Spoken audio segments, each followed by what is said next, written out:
अगर अब तक आपने चैनल को सब्सक्राइब नहीं किया है तो सब्सक्राइब कीजिए चैनल डिजिटल मैथ्स क्लास को और लेटेस्ट अपडेट के लिए बेल आइकन को प्रेस करना ना भूलिएगा।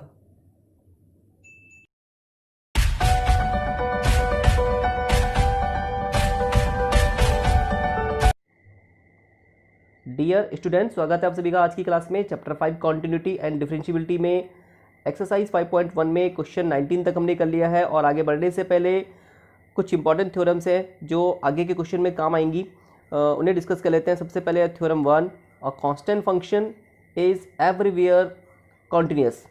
अचर फलन सभी वास्तविक संख्याओं पर संतत होते हैं। तो जो कांस्टेंट फंक्शन होता है कॉन्टिन्यूअस होता है हर एक रियल नंबर पे, ठीक है। जैसे कि ये ग्राफ है, इस ग्राफ में ये कांस्टेंट फंक्शन का ग्राफ है और ये आपको दिख रहा होगा कॉन्टिन्यूअस है, इसमें कोई ब्रेक नहीं है और ये सभी रियल नंबर के लिए डिफाइंड है, ठीक है।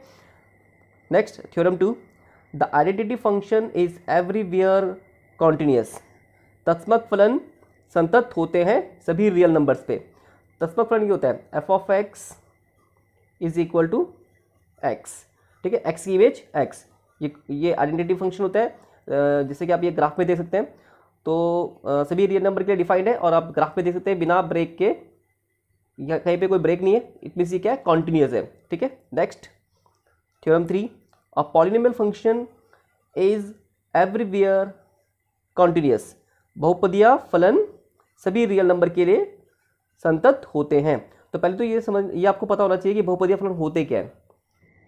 तो पॉलिनोमियल फंक्शन जो होते हैं ये अलजेब्रिक एक्सप्रेशन होते हैं और इसमें जो वेरिएबल होता है उसकी जो पावर होती है वो नॉन नेगेटिव इंटीजर होती है। मीन्स नेगेटिव नहीं होगा और पावर जो क्या होगी, इंटीजर होगी, ठीक है। बहुपदीय फलन बीजीय व्यंजक है जिसमें चर की घात नॉन नेगेटिव ऋणेतर ऋण नहीं होगा। क्या होता है, इंटीजर होता है, पूर्णांक होता है, ऋणेतर पूर्णांक होता है, ठीक है। तो यहाँ पे एक ग्राफ है, ये किसी पॉलिनोमियल फंक्शन का ग्राफ है। तो आपको दिख रहा होगा कॉन्टिन्यूअस है और सारे रियल नंबर के लिए डिफाइन है ना, बिना कहीं पे कोई ब्रेक नहीं है, इट मींस ये क्या, कॉन्टिन्यूअस है सारे रियल नंबर पे। Next theorem 4, the modulus function is everywhere continuous. मापांक फलन, ठीक है, मापांक फलन पता है आपको, इस तरीके से कहता है y is equal to f of x is equal to mod of x, ठीक है। सारे रियल नंबर के लिए डिफाइंड होता है और कॉन्टिन्यूअस होता है सभी रियल नंबर पे, जैसे कि इस ग्राफ में यहाँ पे शो हो रखा है, ठीक है, देख सकते हैं आप। सारे रियल नंबर के लिए डिफाइंड है और कॉन्टिन्यूअस है, कहीं पे कोई ब्रेक नहीं है, ठीक है। Next theorem 5, the exponential function जो ए की पावर एक्स या ई की पावर एक्स की फॉर्म में होता है, ठीक है, ए कांस्टेंट होता है, is everywhere continuous. Exponential function Hindi में से कहते हैं चरघातांकी फलन, ये भी सभी रियल नंबर्स पर, सभी वास्तविक संख्याओं पर संतत होते हैं, ठीक है। ग्राफ हम जो कुछ इंपॉर्टेंट जो फंक्शन है उन्हीं के ग्राफ को हम यहाँ पे देखेंगे, ठीक है। तो शुरू के 4 जो फंक्शन होते हैं इंपॉर्टेंट है, उनका ग्राफ भी इंपॉर्टेंट है। तो जल्दी जल्दी आगे बढ़ते हैं। Next theorem 6, the logarithmic function is continuous in its domain. जो लॉगरिथमिक फंक्शन होता है इस तरीके से लिखते हैं, y is equal to f of x is equal to log x.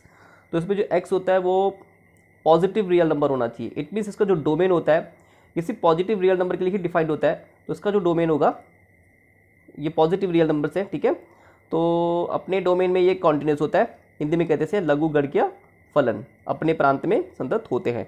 Next theorem 7, sign function और कोसाइन फंक्शन दोनों सारे रियल नंबर के लिए डिफाइंड होते हैं और अपने डोमेन में कॉन्टिन्यूअस होते हैं। मीन्स सारे रियल नंबर के लिए कॉन्टिन्यूअस होते हैं, जैसे कि आप यहाँ पे ग्राफ में देख सकते हैं, ठीक है। दोनों का ही जो ग्राफ है सारे रियल नंबर के लिए डिफाइंड है और कॉन्टिन्यूअस है सारे रियल नंबर पे, ठीक है। नेक्स्ट थ्योरम 8, टेंजेंट फंक्शन अपने डोमेन में कॉन्टिन्यूअस होता है और इसका जो डोमेन होता है सारे रियल नंबर होते हैं, इसे छोड़ के, means 2n+1 into pi by two का ऑड मल्टीपल, ठीक है, यहाँ पे ऑड नंबर आएगा। मीन्स अगर यहाँ पे n की वैल्यू 0 है तो क्या आएगा, पाई/2, n की वैल्यू 1 है तो 3 पाई/2, इसी तरीके से 5 पाई/2, ठीक है। n बस इंटीजर, कोई भी इंटीजर यहाँ पे रखा जा सकता है, n यहाँ पे इंटीजर्स है, तो पाई/2, 3 पाई/2, 5 पाई/2, इनके लिए क्योंकि टेंजेंट फंक्शन नॉट डिफाइंड होता है इसलिए इसका जो डोमेन होगा इन्हें छोड़ के बाकी सारे रियल नंबर होते हैं, ठीक है। और इस अपने डोमेन में क्या होता है, कॉन्टिन्यूस होता है। कॉसेक अपने डोमेन में कॉन्टिन्यूस होता है, और इसका जो डोमेन होता है कॉसेक जो होता है 0 पाई 2 पाई 3 पाई -2 पाई इनके लिए नॉट डिफाइंड होता है, इसलिए इसका जो डोमेन है वो सेट ऑफ रियल नंबर है, इसे छोड़ के। एन पाई मीन्स एन यहाँ पे एन जो है इंटीजर है, एन बिलोंग्स टू इंटीजर, ठीक है। इसी तरीके से सीकेंट अपने डोमेन में कॉन्टिन्यूस होता है, और सीकेंट का क्योंकि जो सीकेंट होता है ये भी π/2 3π/2 5π/2 इन पे नॉट डिफाइंड होता है, तो इनको छोड़ के, ठीक है, π/2 के ऑड मल्टीपल को छोड़ के बाकी सारे रियल नंबर पे कॉन्टिन्यूस होता है। नेक्स्ट कोटेंजेंट, ठीक है, जिसे कॉट बोलते हैं शॉर्ट में, अपने डोमेन में कॉन्टिन्यूस होता है, और इसका जो डोमेन है कॉट भी जो होता है 0 पाई 2 पाई 3 पाई -2 पाई इन पे क्या होता है, नॉट डिफाइंड होता है, तो इसको छोड़ के बाकी सारे रियल नंबर पे जो है इसका वो डोमेन है, ठीक है। और इस अपने डोमेन में क्या होता है, कॉन्टिन्यूस होता है, ठीक है। नेक्स्ट थ्योरम 9, आगे के क्वेश्चन में हम ये थ्योरम यूज करने वाले हैं, ठीक है। If f and g are two continuous function on their common domain, then अगर f और g दो कॉन्टिन्यूस फंक्शन है तो इनका जो सम होगा f प्लस जी वो भी क्या होगा, कॉन्टिन्यूस होगा उनके कॉमन डोमेन में, ठीक है। उनका डिफरेंस f माइनस जी ये भी कॉन्टिन्यूस होगा उनके कॉमन डोमेन में, ठीक है। उनका प्रोडक्ट f इंटू जी ये भी कॉन्टिन्यूस होगा उनके कॉमन डोमेन में, ठीक है। c इंटू एफ, सी यहाँ पे कोई रियल नंबर होगा, ठीक है। c इंटू एफ ये भी कॉन्टिन्यूस होगा जो डोमेन जो जिस डोमेन में दिया होगा, ठीक है, उस डोमेन में। और इसका जो क्वेश्चन फॉर्म में f/g, ठीक है, रैशनल फॉर्म में ये भी कॉन्टिन्यूस होगा उन रियल नंबर को छोड़ के जहाँ पे डिनोमिनेटर 0 उसको छोड़ के, क्योंकि ये डिनोमिनेटर में 0 नहीं होना चाहिए, ठीक है। तो जिस रियल नंबर पे ये 0 होगा उसको छोड़ के बाकी डोमेन के जो रियल नंबर है वहाँ पे कॉन्टिन्यूस होगा, ठीक है। तो ये बात आगे समझें। अगर दो फंक्शन है f और g, अगर एक कॉन्टिन्यूस है तो इनका प्लस f प्लस जी ये भी कॉन्टिन्यूस होगा, इनका माइनस f माइनस जी ये भी कॉन्टिन्यूस होगा, और इनका प्रोडक्ट f इंटू जी ये भी कॉन्टिन्यूस होगा, ठीक है। और उसमें किसी कांस्टेंट की मल्टीप्लाई करते हैं c इंटू एफ ये भी कॉन्टिन्यूस होगा, और f अपॉन जी ये भी कॉन्टिन्यूस होगा उन रियल नंबर को छोड़ के जहाँ पे g की वैल्यू 0 आ रही होगी, means g of x not equal to 0 होना चाहिए, उन रियल नंबर्स पे ये कॉन्टिन्यूस होगा, ठीक है। इसके बाद एक और थ्योरम को हम डिस्कस करेंगे, 10th थ्योरम, ठीक है। लेकिन उससे पहले हम कर लेंगे क्वेश्चन नंबर 21, और 21 में जो सारी थ्योरम्स हमने पढ़ी है ये अप्लाई होंगी, ठीक है। तो अभी जो हमने 9 थ्योरम्स को डिस्कस किया है उसको समझने के बाद अब देखते हैं question number 21, discuss the continuity of the following functions. A part sine x plus cos x, B sine x minus cos x, C sine x into cos x, ठीक है। तो अब भी हमने थ्योरम देखी थी, sine function is continuous everywhere, cosine function is continuous everywhere, means sine function और cosine function जो होता है वो सारे रियल नंबर के लिए कॉन्टिन्यूस होता है, ठीक है। इसका ग्राफ भी देखा था। और लास्ट में ये थ्योरम देखी थी, थ्योरम 9, कि अगर दो फंक्शन है एफ एंड जी और ये कॉन्टिन्यूस है तो इन दोनों का सम, ठीक है, कॉन्टिन्यूस होता है, इन दोनों का डिफरेंस भी क्या होता है, कॉन्टिन्यूस होता है, और इनका प्रोडक्ट भी क्या होता है, कॉन्टिन्यूस होता है इनके कॉमन डोमेन में, ठीक है। तो इस तरीके से हम जानते हैं साइन एक्स और कॉस एक्स दोनों का जो डोमेन है वो सेट ऑफ रियल नंबर है, और ये सारे रियल नंबर के लिए कॉन्टिन्यूस होते हैं, ठीक है। तो इन दोनों का जो सम होगा वो भी क्या होगा, कॉन्टिन्यूस होगा, इन दोनों का डिफरेंस भी कॉन्टिन्यूस होगा, और इन दोनों का प्रोडक्ट भी कॉन्टिन्यूस होगा, ठीक है। तो जल्दी से कर लेते हैं। ए पार्ट फंक्शन है f of x is equal to sine x plus cos x, ठीक है। इसे सपोज कर लेते हैं function g of x is equal to sine x, and इसे सपोज कर लो h of x cos x, ठीक है। यहां पे रीजन देना पड़ेगा, since sine x and cos x और कॉन्टिन्यूस, ये sin x और cos x सतत होते हैं सभी रियल नंबर पे। Continuous function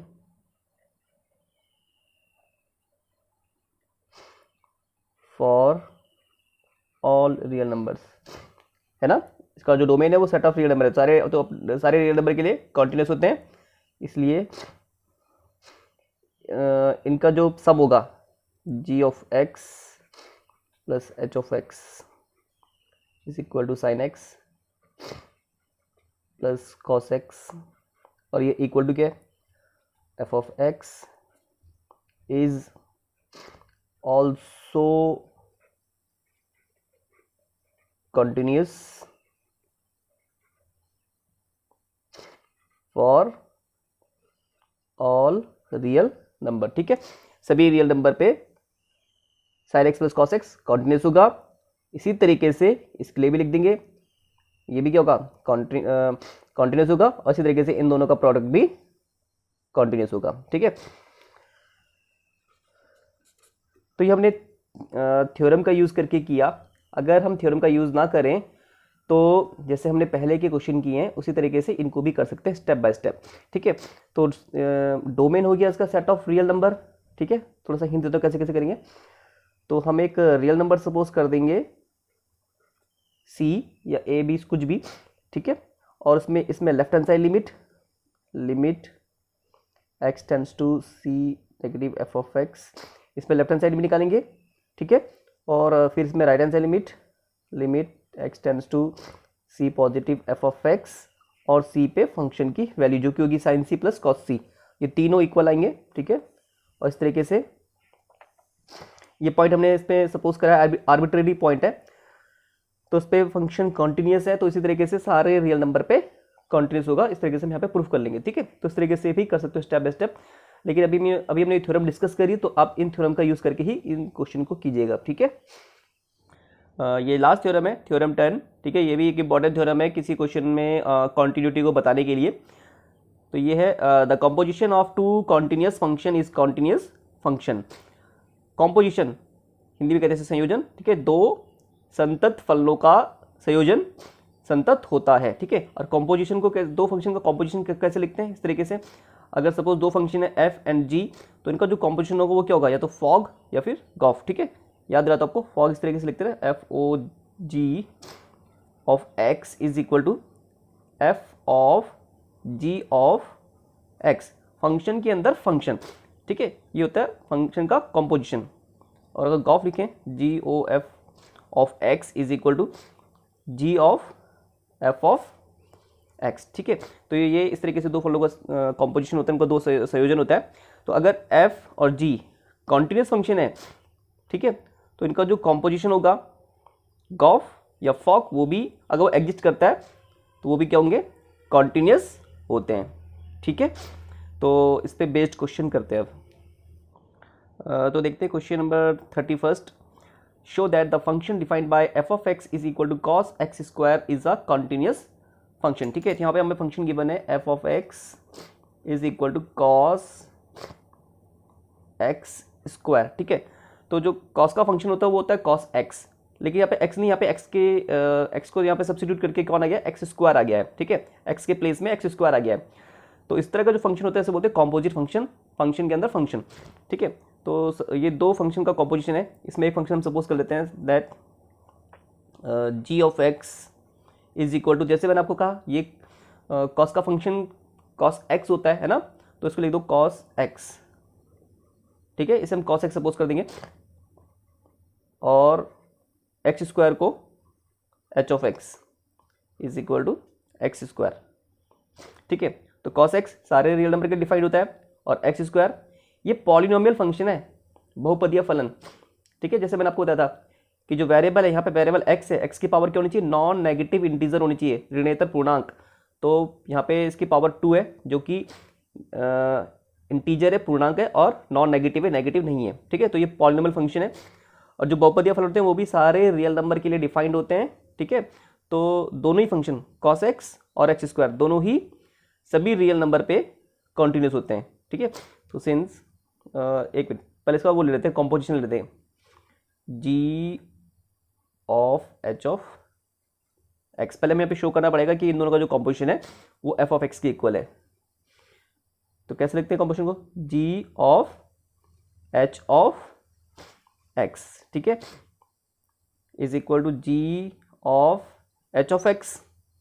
h of x हमने सपोज करा है एक्स स्क्वायर को, ठीक है, is equal to g of x square, और यहाँ पे हमने फंक्शन सपोज किया है g of x is equal to cos x। तो यहाँ पे x के जगह पे एक्स स्क्वायर आ गया है, ठीक है ना, x को यहाँ पे सब्स्टिट्यूट कर दिया किससे, एक्स स्क्वायर से, ठीक है। तो यहाँ पे x की जगह पे एक्स स्क्वायर आ जाएगा cos, इस बात को ध्यान से समझना, ठीक है।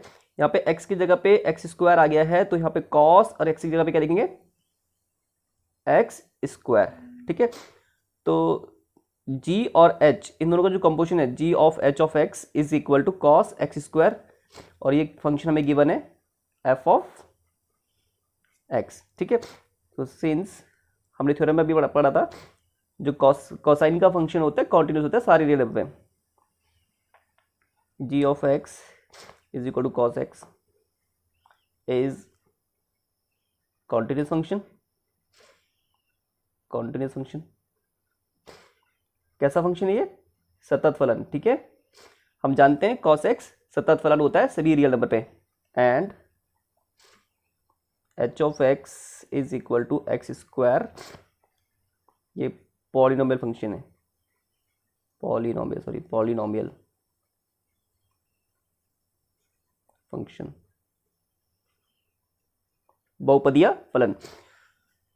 ये भी क्या होता है, कॉन्टिन्यूस होता है, कॉन्टिन्यूस फंक्शन, इसके आगे लिख देना फंक्शन, ठीक है, कॉन्टिन्यूस लिख देते चलो function. g of x continuous function है क्योंकि cos x कोसाइन फंक्शन सभी रियल नंबर पे कॉन्टिन्यूस होता है। h of x x square क्योंकि ये पॉलिनोमियल फंक्शन है, बहुपदीय फलन है, और ये सभी रियल नंबर पे कॉन्टिन्यूस होता है, ठीक है। हेंस इसका जो कंपोजिशन होगा g of h of x, और वो इक्वल टू क्या है, f ऑफ x। तो इन दोनों का कंपोजिशन भी कॉन्टिन्यूस होगा। अभी हमने थ्योरम पढ़ी थी, ठीक है, अगर दो फंक्शन कॉन्टिन्यूस होते हैं तो उनका कंपोजिशन भी अगर एग्जिस्ट करता है तो वो कॉन्टिन्यूस होता है, ठीक है। तो क्योंकि g कॉन्टिन्यूस है, h भी कॉन्टिन्यूस है, इसलिए इन दोनों का जो कंपोजिशन होगा वो भी कॉन्टिन्यूस होगा, is continuous function for all real number, ठीक है। चलो एक और देख लेते हैं, बाकी इसी तरह के जो और क्वेश्चन होंगे वो आप लोग खुद ट्राई करेंगे, ठीक है। अब देख लेते हैं क्वेश्चन नंबर 32, ठीक है। Show that the function defined by f of x is equal to mod of cos x is a continuous function, ठीक है। तो यहाँ पे हमें फलन दिया हुआ है f ऑफ x बराबर मोड ऑफ मापांक cos x का मापांक फलन, ठीक है, इज अ कॉन्टिन्यूस फंक्शन, ठीक है। तो ये फंक्शन है f of x is equal to mod of cos x का मापांक है ना। तो जो मापांक फलन होता है, मॉड्यूलस फंक्शन होता है, वो होता है मोड ऑफ x, इस तरीके से मोड ऑफ x। लेकिन यहाँ पे मोड के अंदर क्या है, मोड के सिंबल के अंदर क्या है, x के जगह पे cos x है, ठीक है ना, मोड ऑफ x होता है, और यहाँ पे x की जगह क्या पे क्या आ गया cos x आ गया। तो यहाँ पे x को सब्स्टिट्यूट करके cos x आ गया। तो इट मीन्स ये कंपोजिट फंक्शन है, दो फंक्शन का कंपोजिशन है। कौन कौन से, एक फंक्शन सपोज कर दो लेट ये मॉड्यूलस फंक्शन है ना, g of x is equal to mod of x, और इसके अंदर x को सब्स्टिट्यूट करके cos x आ गया है, x की जगह पे cos x आ गया है। तो इसे सपोज कर लेंगे h of x equal to cos x, ठीक है। मॉड्यूलस फंक्शन मापांक फलन सभी रियल नंबर पे सतत होते हैं, है ना, और cos x ये भी क्या होते हैं, सारे रियल नंबर पे कॉन्टिन्यूस होते हैं, ठीक है। हेंस एक मिनट पहले इनका वो ले लेते हैं, कंपोजिशन ले लेते हैं, g of h of x is equal to g of h of x is equal to g of h of x है cos x, ठीक है, h of x cos x है, तो यहाँ पे इसकी जगह पे cos x लिख दिया, इक्वल टू अभी हो गया g ऑफ cos x, और हमने यहाँ पे फंक्शन सपोज किया है g of x equal to mod of x, तो यहाँ पे x के जगह पे cos x आ गया, ठीक है। तो यहाँ पे x की जगह पे सब्स्टिट्यूट कर देंगे cos x, g of x equal to है मोड ऑफ x, ठीक है। तो g ऑफ cos x, यहाँ पे x की जगह पे cos x लिख देंगे, मोड ऑफ cos x, और ये इक्वल टू क्या है f ऑफ x। तो सिंस हमें पता है जो मॉडुलस फंक्शन होता है, मॉडुलस फंक्शन वो कॉन्टिन्यूस होता है एवरीवेयर, ठीक है, सारे रियल नंबर पे। और h of x cos x ये भी कोसाइन फंक्शन कॉन्टिन्यूस होते हैं सारे रियल नंबर पे, इज कॉन्टिन्यूस फंक्शन। हैंस इनका जो कॉम्पोजिशन होगा g of h of x is equal to g of h of x equal to क्या, f ऑफ x। ये भी कैसा फंक्शन होगा, कॉन्टिन्यूस, इज कॉन्टिन्यूस फंक्शन, ठीक है। तो इस तरीके से जो कॉम्पोजिट फंक्शन होंगे उनकी कॉन्टिन्यूटी को इस तरीके से डिस्कस कर सकते हैं, ठीक है।